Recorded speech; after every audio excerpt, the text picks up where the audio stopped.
Misiones es uno de los estados argentinos más jóvenes de todo el país. Adquirió su estatus como provincia recién en 1953 a instancias del por entonces presidente Juan Domingo Perón.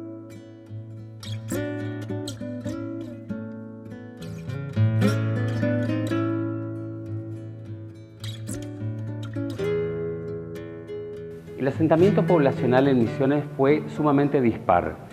Tuvo una época de gran apogeo que fue durante la época de las reducciones jesuíticas, hasta que la Compañía de Jesús en 1767, por orden del rey Carlos III, fue expulsada. A partir de ese momento, los 30 pueblos comenzaron a disminuir en cuanto a su población. Luego vino la Guerra de la Triple Alianza, donde nos unimos a Corrientes, y hasta 1881 pertenecimos a esa gobernación. A partir de ese instante, Misiones se convierte en territorio nacional y el gobierno nacional comienza con una política inmigratoria, conocida como política inmigratoria oficial. Esta política oficial consistía en ofrecerles las tierras fiscales a los inmigrantes europeos que venían a nuestro país. En contraposición a esta política se fomentó la política también conocida como política privada, mediante la cual empresarios o personas físicas trataban de comprar grandes latifundios y ofrecérselo a los inmigrantes que estaban en la lejana Europa. Muchos de ellos ingresaron a nuestro país a través del puerto de Buenos Aires. En ese lugar, en el puerto de Buenos Aires, se alojaban en el viejo hotel de los inmigrantes. Estas valijas son algunos de esos objetos que pertenecieron a nuestros abuelos inmigrantes. En este segmento del programa vamos a disponernos a compartir una nota que hiciéramos en ese lugar, que hoy funciona como un museo y donde se guardan parte de la memoria inmigrante de nuestro país. Vamos a verlo. Bueno, estamos acá en el complejo de lo que era el antiguo Hotel de Inmigrantes. Este hotel se empezó a construir en 1909 y se inauguró en 1911, ¿sí? Este lugar, como se podrá apreciar de las magnitudes que tiene, era el último hotel que se hizo acá en la República Argentina y definitivo para alojar a los inmigrantes que arribaban acá a la Argentina. El complejo no se limitaba solamente a contar con un hotel. Tenía las oficinas de la dependencia de la Dirección General de Inmigración, un hospital que estaba en el edificio que podemos ver a la derecha del complejo, que fue inaugurado 2 años después. Ahí se le daba toda la atención sanitaria a los inmigrantes y la particularidad que tenía este lugar, además de las magnitudes y de este parque que tiene, fundamentalmente que se encontraba ubicado al lado del puerto de Buenos Aires. El puerto de Buenos Aires fue el lugar donde llegaban todos los barcos venidos de Europa, trasladando a nuestros queridos inmigrantes, a los extranjeros, a nuestros abuelos, bisabuelos. Y básicamente este lugar se ideó en este sector fundamentalmente porque estaba lindero al puerto de Buenos Aires. Acá aproximadamente llegaban alrededor de 2 barcos por semana.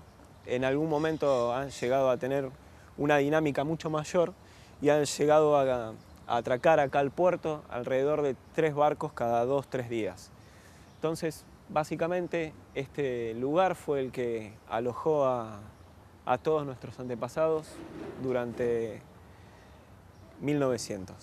Para que se conozca un poco más lo que era por dentro, las instalaciones del antiguo hotel, vamos a ingresar a pasar a conocer el Museo de la Inmigración. En este mapa lo que se puede contemplar son los principales puertos de Europa, ¿sí?, que marcan las rutas marítimas hasta llegar al Río de la Plata. Muchos de los barcos salían principalmente de Francia, España, Italia, principalmente del puerto de Génova. Muchas veces hacían una parada en el puerto de San Pablo y de ahí llegaban a Buenos Aires. Después encontramos datos referenciales como cuáles fueron las principales nacionalidades de los flujos migratorios que recorrieron esa travesía, como ser los españoles, holandeses, italianos, suizos, austrohúngaros, de distinto tipo de nacionalidad. Pero fundamentalmente lo que trata de reflejar este mapa es la travesía marítima, como lo dije anteriormente, que se daba durante el siglo XIX. Acá lo que se puede encontrar, que a raíz de esa travesía que realizaban los inmigrantes, son los pasaportes y los certificados que le pedía el gobierno argentino para ingresar acá al país.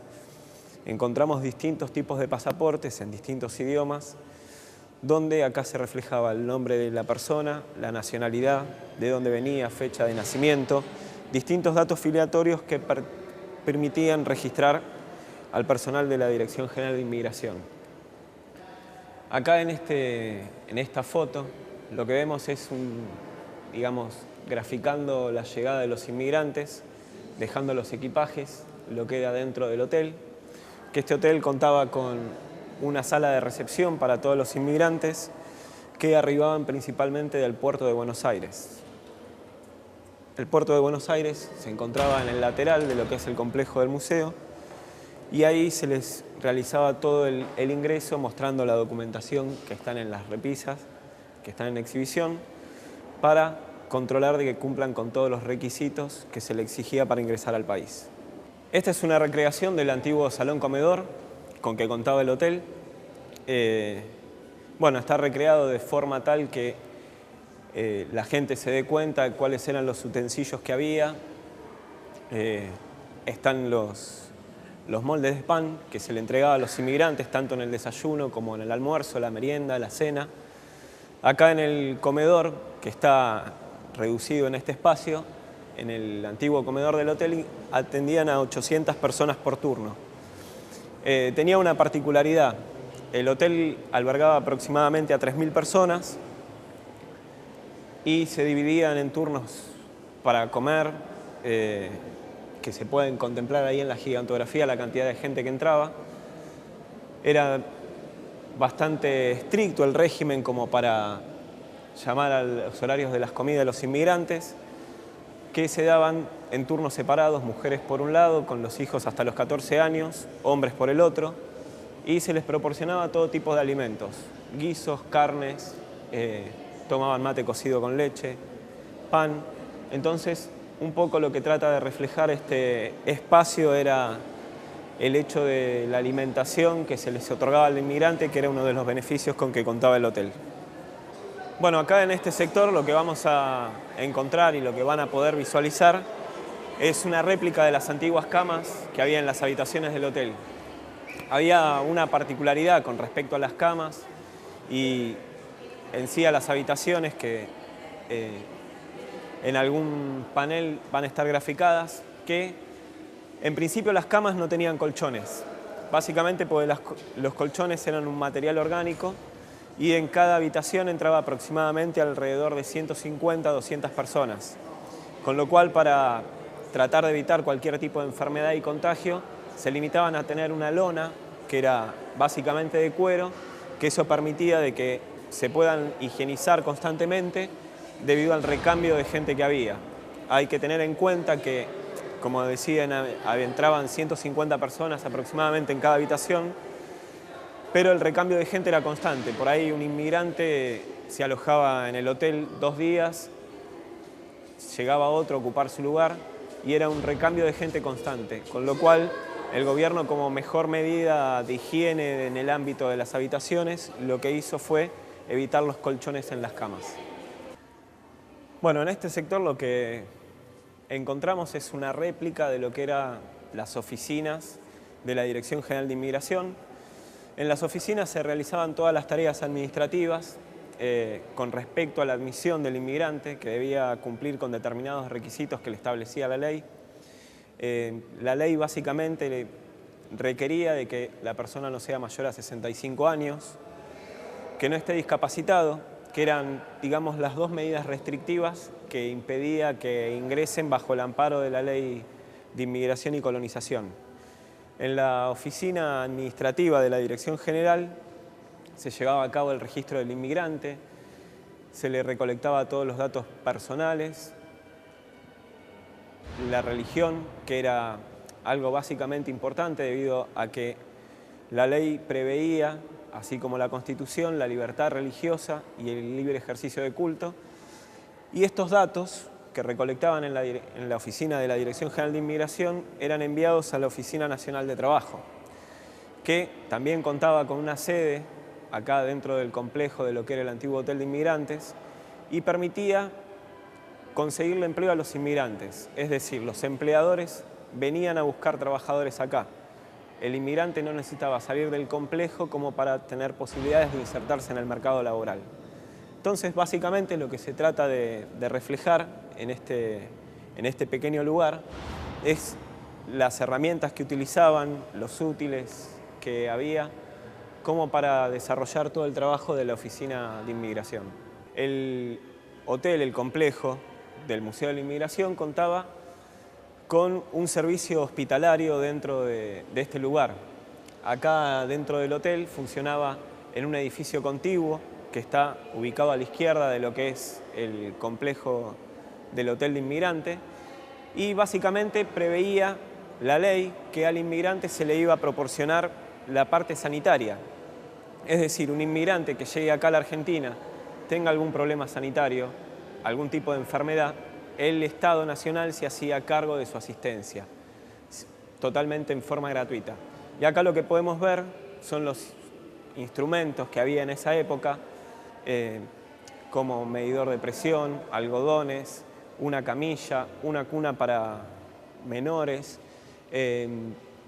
para tomar la estatura, el peso del inmigrante. Se le hacía toda una batería de estudios hasta tanto pueda recobrar su salud y permitida de que exceda ese tiempo en caso de enfermedad, el tiempo que especificaba la ley que se podía alojar acá en el hotel. Los inmigrantes ingresaban a nuestro país a través de dos vías. La primera de ellas, el puerto de Buenos Aires. En este lugar se alojaban en el Hotel de los Inmigrantes. La otra vía era a través del Brasil. En este caso, ingresaban directamente a la provincia de Misiones. Cualquiera fuera el lugar de ingreso elegido, traían sus recuerdos, y dentro de estos recuerdos habían muchos objetos apreciados. Aquí vemos algunas mamushkas que fueron traídos por inmigrantes rusos. Quiero compartir junto a ustedes una nota que le hicimos a la señora Catalina Dolinsky, que nos contaba lo siguiente. Mis padres salieron de Boleña, de Europa. Uno al otro allá se conversaban en Europa, que a América venían, había mucha leña, mucho campo, muchas monte y todo eso. Entonces mi papá trabajaba, él era militar que atendía a los zares, ¿no? Entonces tuvo 3 años en la guerra también, 17, 18 y 19, ¿no? Entonces se casó y ya tuvieron 4 hijos. Entonces vino, con 4 hijos vinieron, se decidieron de venir. Vendieron unos terrenos allá o trigo que sembraban, juntaban y vendieron, y con eso vinieron. Entonces ellos tenían los 4 chicos, uno el mayor, mi hermana Nina tenía 8 años, el hermano Alejandro tenía 6, Nicolás tenía 3 y yo 1 año. Así que yo, todo lo que yo sé por lo que ellos me contaban. Y ahí vinieron a Buenos Aires, de ahí querían mandarlo a Paraguay. Entonces ellos dijeron, tenían conocido en Picada López, y enfrente compraron la chacra.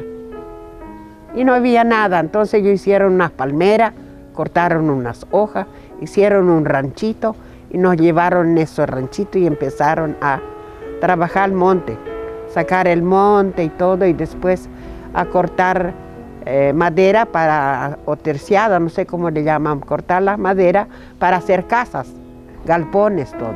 Entonces cuando cortaron unos, porque se ayudaba entre los vecinos, cortaron, hicieron ya una casa más grande y ya entonces estaban contentos, porque ya llovía, ya no llovía ni en la casa y nosotros 4 éramos.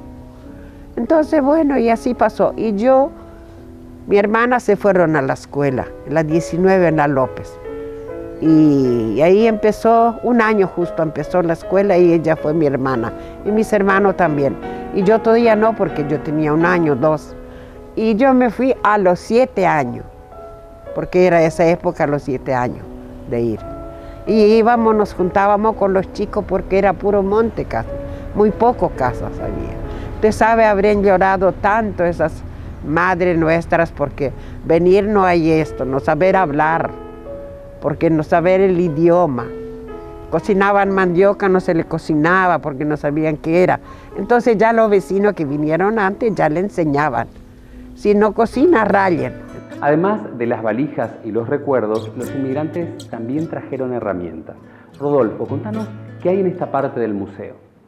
En este sector del museo ustedes pueden apreciar una serie de herramientas que usaron los inmigrantes y como bien decías, ellos trajeron muchas cosas, sobre todo herramientas menores, herramientas de mano, algunas de las cuales yo te puedo mostrar, por ejemplo, una hoz, ¿no es cierto?, que usaban para cegar algún grano o algunos forrajes para animales. Trajeron herramientas como esto es una suela, esto trajeron los inmigrantes rusos. Con esto trabajaban la madera, hacían bateas, hacían hasta canoas y todos los utensilios que ellos usaban. Y también este tipo de hachuelas con los cuales ellos labraban la madera para sus distintas tareas, para sus galpones o sus distintos usos que le daban.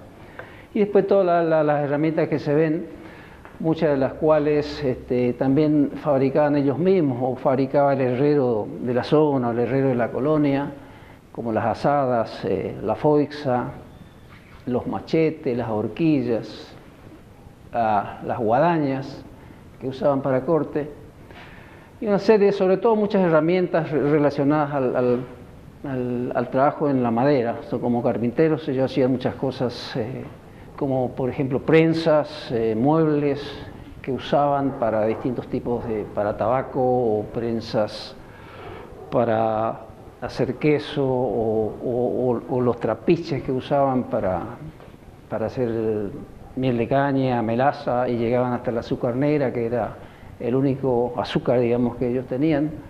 De manera que, a pesar de que trajeron muchas herramientas, siempre les faltaba algo, pero ellos tenían una gran habilidad como artesanos y siempre salían adelante con herramientas que las hacían y las hacían muy bien.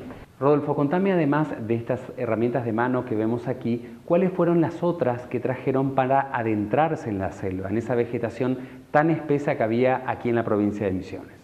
Bueno, ellos entraron en la selva con hachas, con machetes y con las foixas, que son muy conocidas acá en esta región, en Misiones, porque es una herramienta que de alguna manera pasó de Brasil, ¿no?, por lo menos el nombre. Y con esas herramientas ellos entraron. Después empezaron a tener ya lo que era la sierra troceadora, ¿no?, con lo cual podían talar los árboles y desgajar los árboles. Y después tuvieron ya la sierra que ellos llaman sierra tableadora, que es una herramienta muy difícil de manejarla porque la viga había que levantarla a cierta altura y una persona iba arriba y la otra abajo, y entre dos aserraban las tablas, generalmente 2 pulgadas para la construcción de las casas y todo lo que era tirantería, ¿no? Eso era, digamos, todo el aserradero que ellos tenían, más después herramientas como esta, que eran los cepillos y esas cosas que por ahí ellos mismos fabricaban, o algunas que trajeron de su país de origen.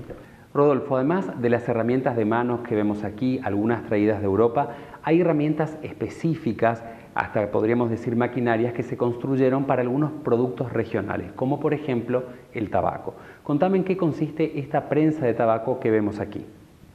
La prensa de tabaco se utilizaba, como dice la palabra, ¿no?, para prensar el tabaco, para hacer los fardos de tabaco, que generalmente se lo hacían en 80 kilos, y era un cajón simple, pero tenían 2 tornillos trabajados en madera, generalmente madera muy dura, casi siempre el apacho, y con eso ellos, la tapa de la prensa era más chica que el cajón. Entonces, como tenía una cumbrera, de esa cumbrera estaban enganchados los tornillos, como podemos ver en la foto, y después iban prensando y empujando la tapa hacia adentro. El desafío generalmente era hacer un fardo de 80 kilos de tabaco. Después eso se abría, se sacaba y se lo cosía, se le ponía la pellera, y estamos hablando de que ese tabaco era para exportación, es decir, es una prensa que se usó más o menos hasta el año 50, 60, fundamentalmente en tabacos tipos negros, ¿no?, y que lo usó la industria, no el productor. Rodolfo, si bien por cuestiones de espacio aquí dentro del museo no hay una referencia específica al barbacoa, me gustaría que le cuentes a la gente cómo era el método de secanza de la yerba mate en aquellas primeras épocas a comienzo del siglo pasado. Sí, el barbacoa era un sistema, digamos que era un sistema de horno que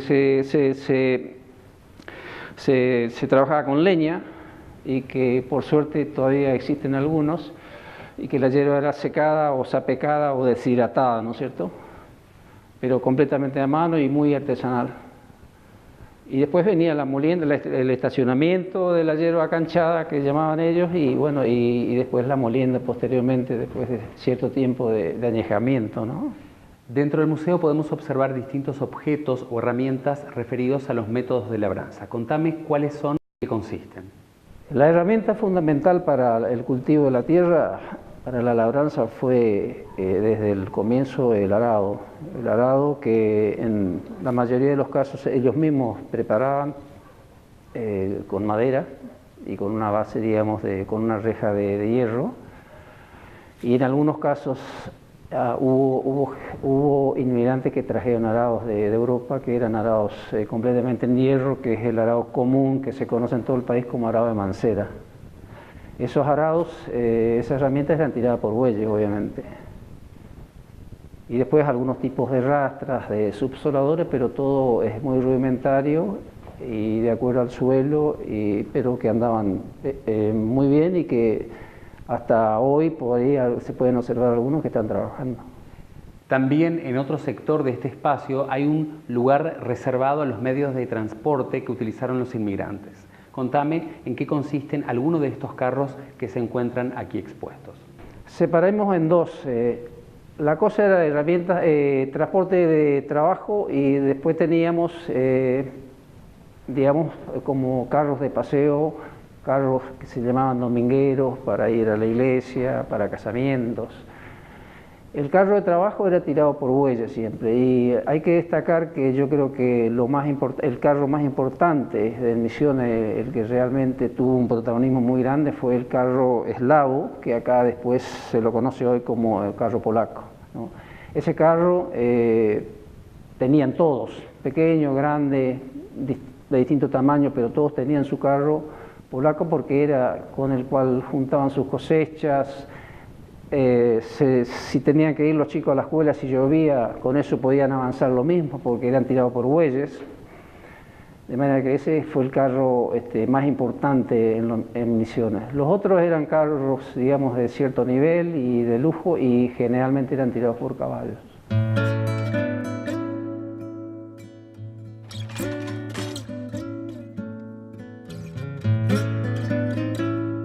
Lugares como estos sirven para preservar la memoria de nuestros abuelos inmigrantes, de aquellos que vinieron desde la lejana Europa trayendo consigo sus sueños en la búsqueda de un destino mejor para ellos y para sus familias.